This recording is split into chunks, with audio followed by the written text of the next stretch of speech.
They say the truth always comes out, but sometimes you have to drag it into the light yourself. It started with a scent. Not a perfume I wore, not one I even recognized. Just a trace of it. Floral, expensive, clinging to his hoodie after he came home late. "Jim," he said casually, brushing past me to throw his gym bag on the floor. He kissed me on the cheek, breathless, a sheen of sweat still on his skin, like he'd run 10 miles for me. But that scent wasn't sweat. It was her. My name is Alina, and 3 weeks ago I still believe my fiancé was just tired. Overworked. Distant, maybe, but not dishonest. I chalked it up to stress, to long hours at his tech job, to wedding planning fatigue. But looking back, the signs were there, each one a silent scream I chose to ignore. He started hiding his phone under his pillow. Said he dropped it, said he was just tired of checking emails. Then came the new fitness obsession, 3-hour gym sessions, night runs, always at odd hours, no accountability.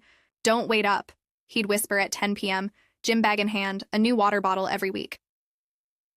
I didn't want to be the paranoid fiancé. I'd seen what mistrust did to people, how it hollowed them out, made them suspicious of shadows. But one night, while folding laundry, I found a receipt in his pocket. A dinner for 2. A fancy restaurant. One we had promised we'd try together. Dated the same night he said he'd been doing legs at the gym. My chest tightened. My stomach flipped. I told myself there had to be a reason. Maybe it was with a coworker. Maybe he was planning a surprise. I called my best friend Maya. She was silent for a long beat before saying, "Alina, you know what this looks like." I knew. God, I knew. But admitting it out loud felt like pulling a pin from a grenade. I wasn't ready for the explosion. Not yet. That night, I lay awake, pretending to sleep beside a man who wasn't really mine anymore. I studied his face, the way his brow twitched in sleep, the peaceful breath he drew, while I felt like I was drowning. My hands shook as I typed into Google, "How to know if your partner is cheating," like I was some cliché in a bad soap opera, but I wasn't a fool. Not anymore. I didn't cry, not then. I just watched, waited, gathered. Because I wasn't going to be the woman who begged for answers. I was going to be the one who delivered consequences. I didn't know her name yet, but I'd find out. I didn't know where or when I would confront him, but the moment would come. And when it did, he would see everything, my pain, my power, and the full weight of what he'd thrown away. He thought he was clever, that he could gaslight me, run around behind my back, and that I'd never notice.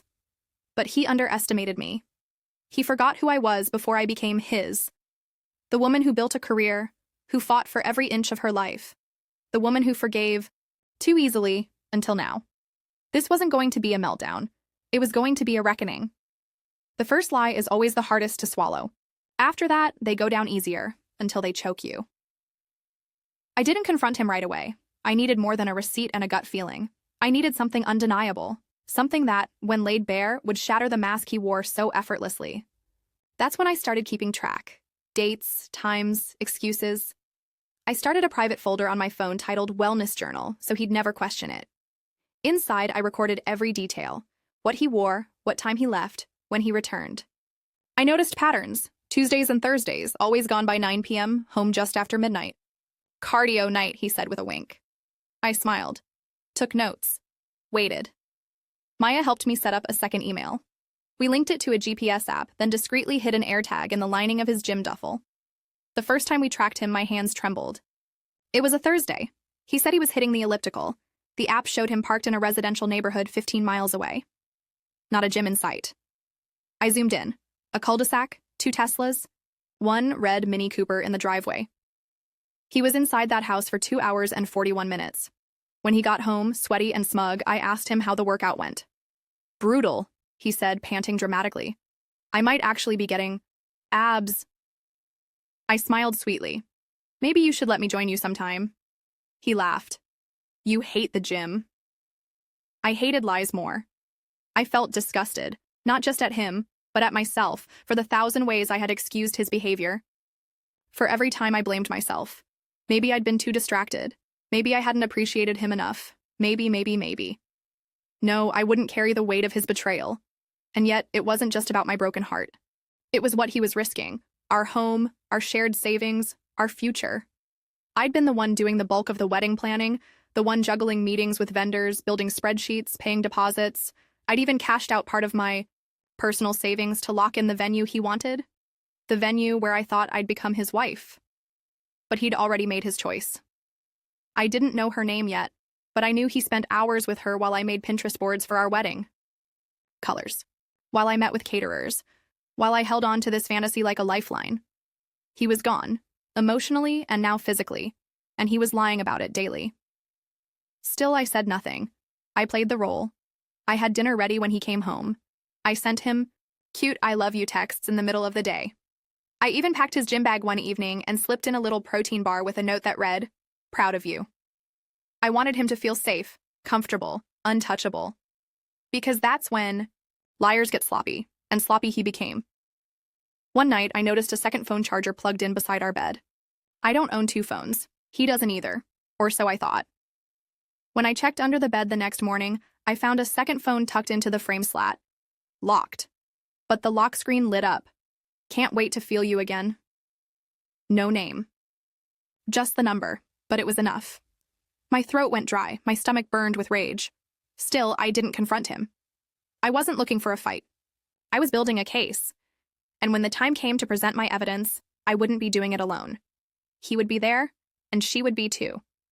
They deserved to see the wreckage they caused, and I deserved to show them exactly who they underestimated. This wasn't just about betrayal anymore. It was about the foundation of my life crumbling under the weight of someone else's selfishness. Everything we had built, our savings, our home, our future, was entangled in lies, and I couldn't let that slide. I wouldn't. You see, when you trust someone so deeply, you build your world around them. You soften in places so they can lean on you. You bend for their dreams. You sacrifice. You compromise. I had done all of that. For him. We had a joint savings account. At my suggestion. We were saving for a home. He had terrible credit. Something I helped him clean up. I had handled the finances for our wedding, our life, because I was better at it. He said he was grateful. Said I kept him grounded. Meanwhile, he was using my steady hand as leverage to be reckless behind my back. I checked the bank statements one night when I couldn't sleep. That's when I saw it. Multiple cash withdrawals, round numbers, large amounts. One for $500, another for $300. Small enough not to trigger alarms, but big enough to sting. All of them on those gym nights. All from our joint account. He wasn't just cheating on me emotionally or physically. He was funding his affair with our money. The ring on my finger suddenly felt like a shackle, a mockery. I didn't cry. I laughed. I actually laughed. This low, bitter sound that felt foreign even to me. I had worked 2 jobs through grad school. I had built a career from scratch. I had saved and planned and dreamed. And here he was, taking what I had earned and handing it to another woman like it cost him nothing. This was theft disguised as love. And it could have ruined me. If I had married him without knowing, if I had signed those papers, tied myself to him legally, who knows how far he would have gone. Credit cards, loans, maybe even children. He would have smiled through every photo, lied in every vow, and still found ways to sneak out at night. And she, whoever she was, she would have let him. Maybe she didn't know about me, or maybe she did and didn't care. Either way, I was done being collateral damage. Maya said something to me that stuck. If someone shows you they don't value you, stop offering discounts. I wasn't going to let him get away with a half-hearted apology and crocodile tears. I wasn't going to let him work things out in private, out of guilt. No, I needed the truth in the open. And I needed him to see the full cost of what he'd done. Not just to me, but to himself. I wasn't just planning revenge. I was reclaiming control. Because this was never just about a man and his affair. This was about how women are expected to endure, to forgive, to rebuild quietly, to stay polite, even when we're bleeding, to not make a scene. Well, I was going to make one. Not out of spite, but out of necessity. He had lied to my face night after night. He had taken my love, my money, my trust, and poured it into another life while I was busy building one for us. That wasn't just betrayal. That was destruction. And if he thought he could walk away clean, untouched, with her on his arm and a smug little story about how things just didn't work out with his fiancée. He had another thing coming. This mattered because it was my life he had tried to ruin, my dignity he had gambled with, my future he tried to rewrite without my consent. And I was done playing victim in a story I didn't ruin.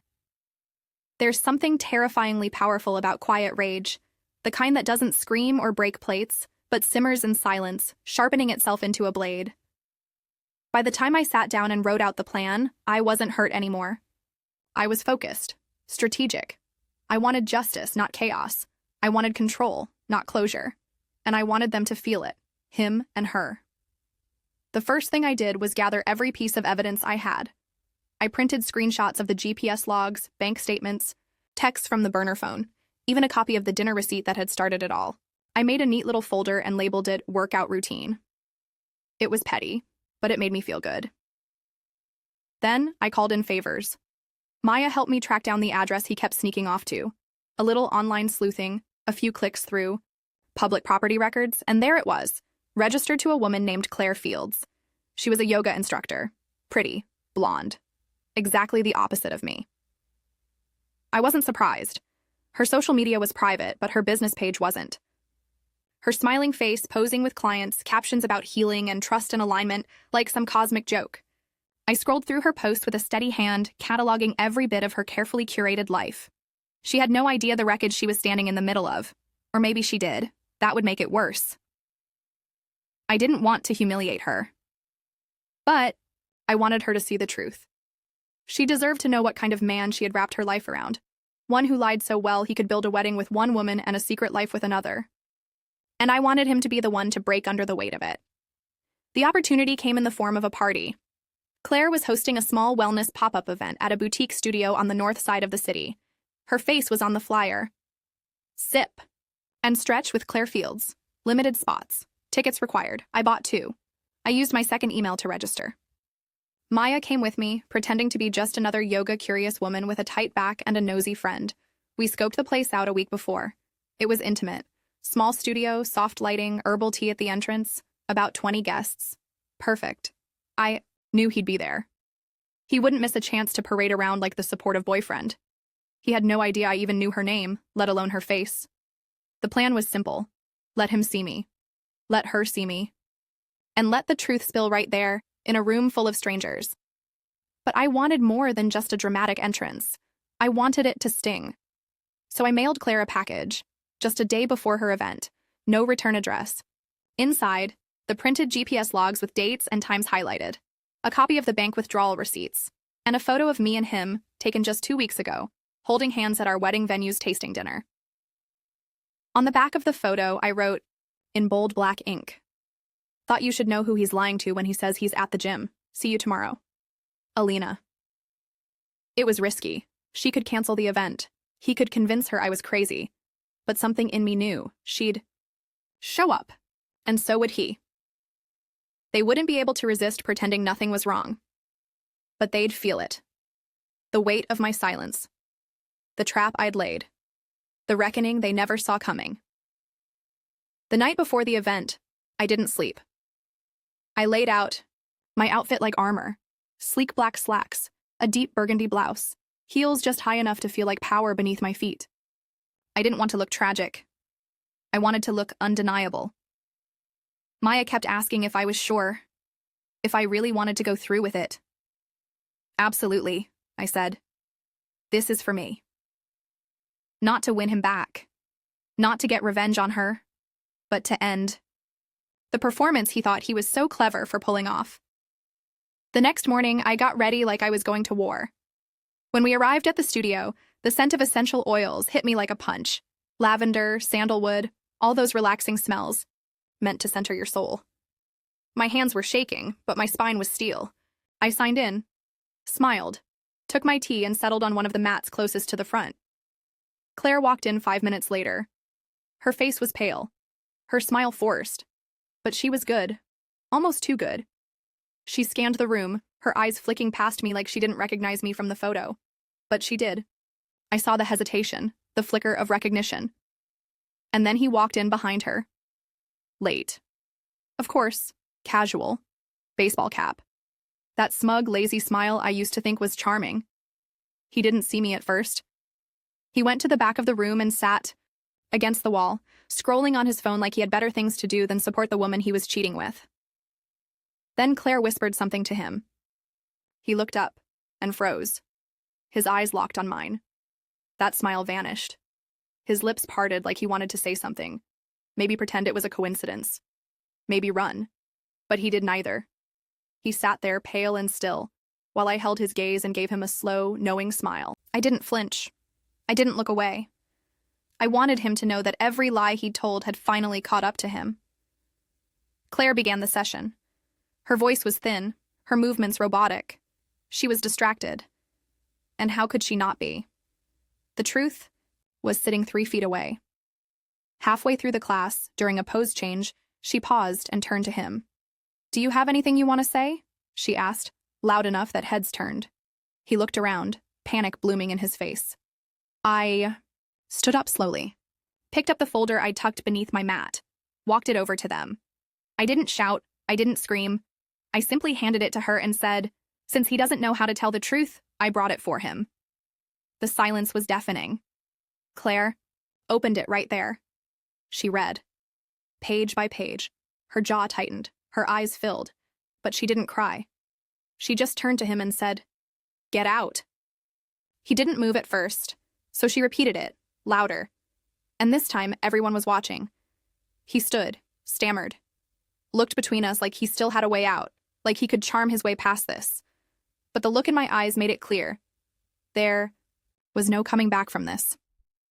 He left, and I stayed. The room was tense, but no one spoke. Claire stepped outside for a moment. When she came back, her eyes were red, but her voice was calm. "I'm sorry for the disruption," she said. "Let's continue." And she did. She finished the class, and I finished what I started. Afterward, several people came up to me quietly. One whispered, "That was the bravest thing I've ever seen." Another said, "Thank you. I've been there." But the best part? Claire came up to me, looked me in the eye, and said, "Thank you for showing me the truth." I nodded, because the truth, no matter how painful, is always better than the lie. I never saw him cry before that day. Not at funerals, not in our darkest moments, not even when I said yes through tears as he slipped the ring onto my finger.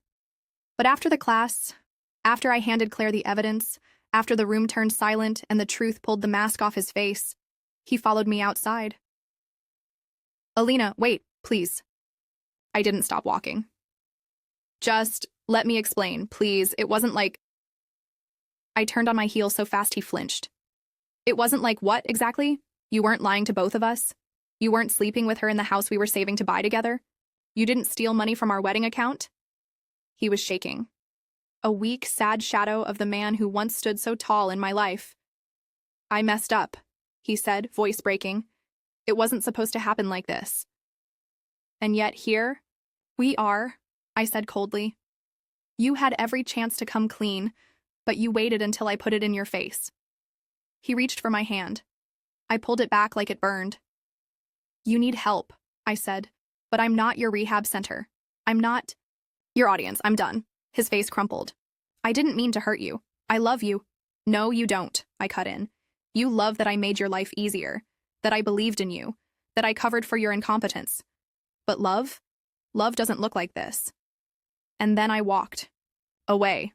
No drama. No screaming. Just the quiet power of someone who's had enough. I blocked his number the next morning. I called our venue and explained the situation.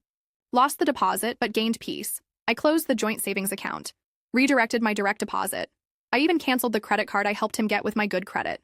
Let him fix his own damn score. And when people asked why the wedding was off, I told them the truth.